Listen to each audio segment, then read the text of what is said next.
Y'all, what's up and welcome back to B.T.P Reads, aka It's the Bree Show. And in today's video, this will be another monthly energy reading for all of my significant Leo placements for this month of August. So I'm gonna go ahead and get into you guys' read and see what messages comes out for you. All right, so for Leo, starting out this month of August, okay, of course we are in Leo season, and then once we get to about mid-August, we will be entering Virgo season. Okay, so for Leo, all right, this beginning of August is lighting up your first house. This is the ruling and home of the ruling house and home of Aries. Okay, this is the house of your identity.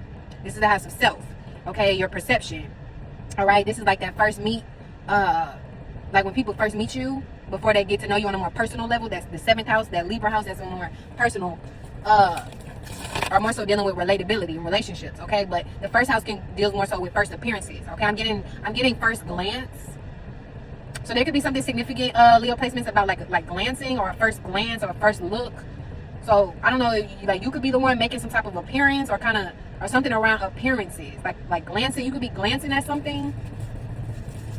All right, of course this could be yourself, okay, or something you are just very kind of absorbed in, or kind of self-focused on, self-centered in.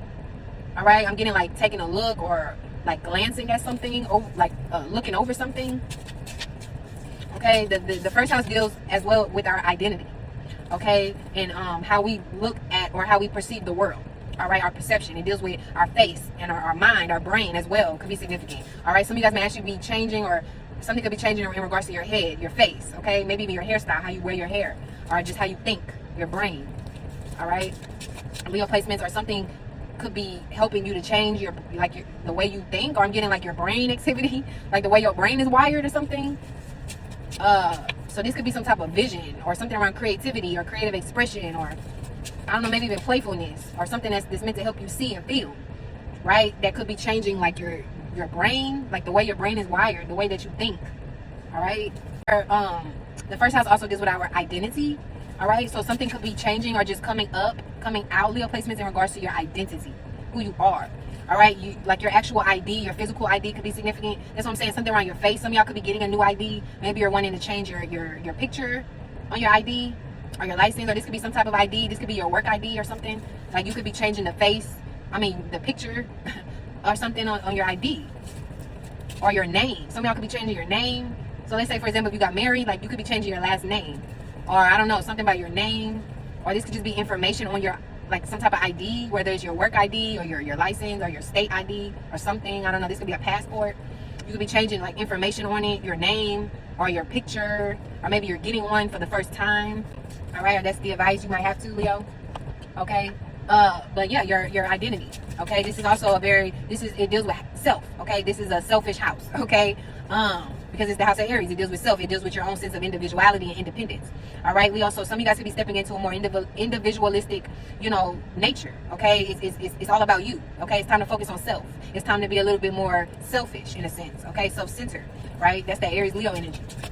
Maybe in more ways than you were before. Okay, yeah, but it's more so like focusing more on self compared to focusing on other people. Right, that's what this time is about. Like something around your identity, how you identify yourself. Okay, how you perceive yourself, what you see when you look in the mirror. I'm getting, who am I? Who am I? Okay, some of y'all could be like asking yourself this, or you might need to ask yourself like, who am I? Or I don't know if this is somebody else or other people. Like they could be asking you, who are you? Like Leo placements, who are you? Like I'm getting, it's time to show them like who you are.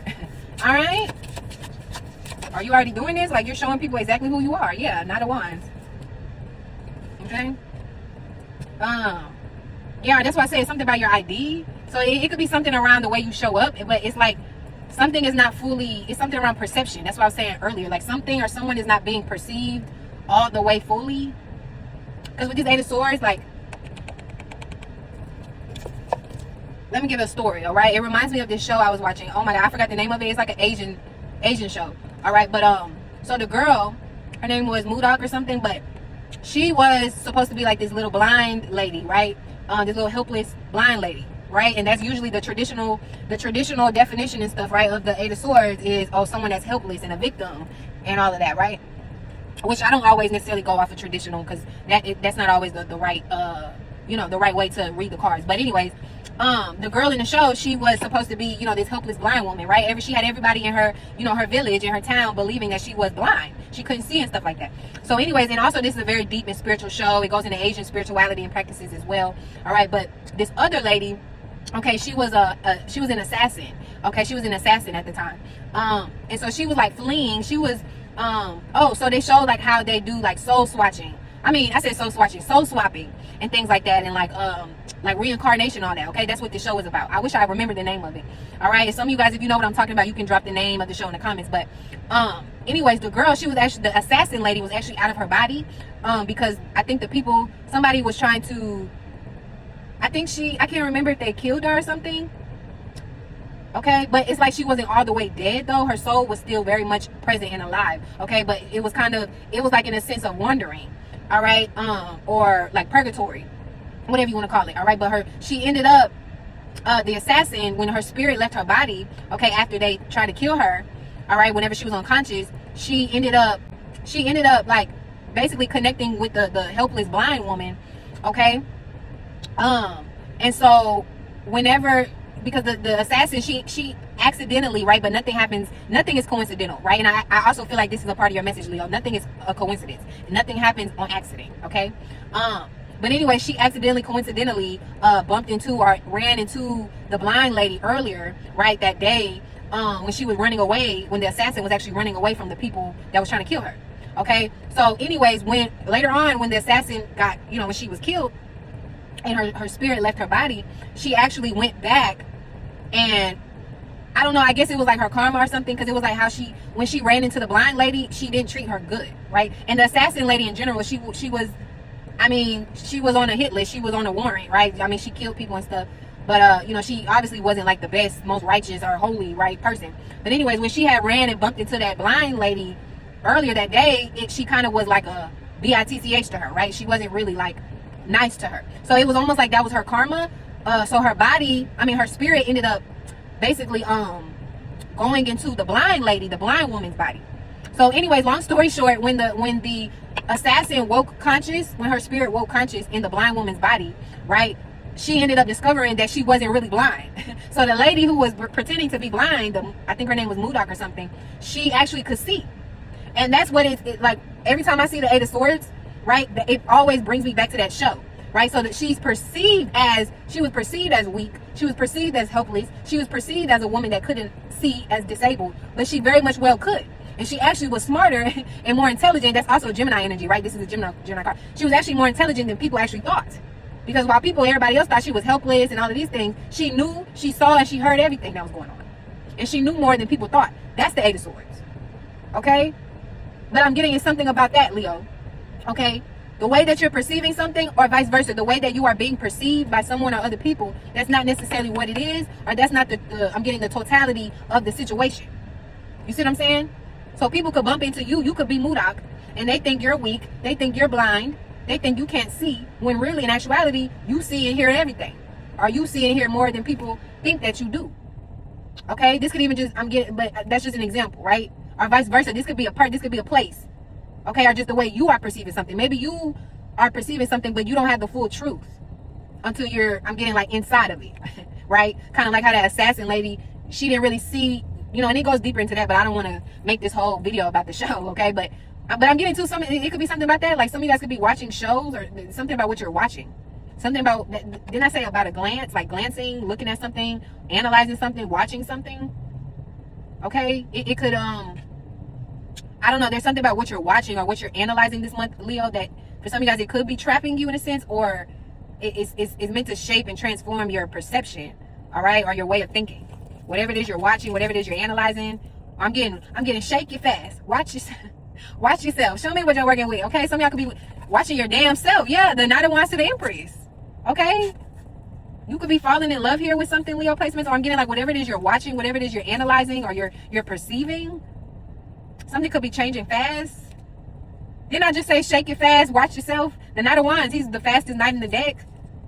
Okay, well the Knight of Swords and Wands, but yeah, he's running straight to the Empress. So there could be something around pregnancy, or you could just be impregnated with ideas, Leo. You could be impregnated, with, I don't know, there could be something around a project, or something around ideas or seeds. Yeah, it's meant to bring you security, stability, okay, or something around like foundation, the Four of Pentacles, structure. This is something, I don't know, you can hold, I'm getting, or you can hold on to. or maybe it's someone, or this is I'm getting perception of something around your perception, your ideas, your thoughts. What I was saying earlier, something around your brain, your head, or I'm getting brain waves, I'm getting brain activity. I don't know if some of y'all are looking at a damn, I don't know if you're going to the doctor. I'm getting like I don't know why I'm almost seeing it like at the doctor, at the hospital, when they hook you up to, I don't know, those machines, and they can see like your heart, right? Like your heart rate, or they could like track your brain activity. I'm getting like neural waves or something. I don't know, but I'm getting there's something around about your brain, or your brain activity, or your, I don't know if this is your perception. Leo placements that's changing fast. Some of you guys, it might even lead you to motherhood, or like pregnancy, or I'm getting abundance. Something here that you're changing, or you need to change in regards to your brain, your ideas, or something around brain development, or something could be developing, or I'm getting like unfolding around information. But like, I don't know, maybe I'm getting like searching or seeking. Some of you guys could be searching, seeking for more answers, I'm getting more fulfillment or fruits. Some of y'all could be shopping, okay? But this could be fruit, as in like fruitfulness.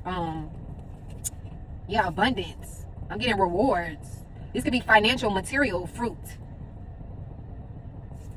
But I don't know, like maybe you might need more information, or maybe there's more to the story, there's more that needs to be seen, or this is you. Some of you guys can even be, I'm getting private, or you could be doing something like in privacy and secrecy. Maybe like you're growing something, you're developing something. Some of y'all may actually have a garden. You could be like growing or planting your own fruits, your own vegetables, your own plants and stuff. Okay, but I'm also getting this could be something around money and material things, especially once we get into Virgo season towards middle August. Okay, because Virgo will be lighting up the second house for Leo, which deals with money, our cash, how we spend our money, how we spend that cash. I'm getting spend that. Okay, some of y'all could be dealing with a Cancer this month, or relating to a Cancer. Okay, or something could have definitely started Cancer season, but yeah, okay. The second house also deals with our self-worth and our self-esteem, our value, and how we utilize our value in the world, and how we utilize our voice and our gifts in the world. Okay, Leo placements. Yeah, I'm getting your voice. This could be a hidden gift. I don't know if you're hiding something, or you could be hiding like your security, your foundation. I'm getting, I don't know, or something about your fruit, your rewards, or this is meant to be hidden. So maybe this is just things. I'm getting like bits and pieces that could be hidden from you, or maybe it was, or maybe just from others. Like maybe certain things was hidden. Or this could be something about a mother, or your mother, or I don't know if you are a mother or something, or something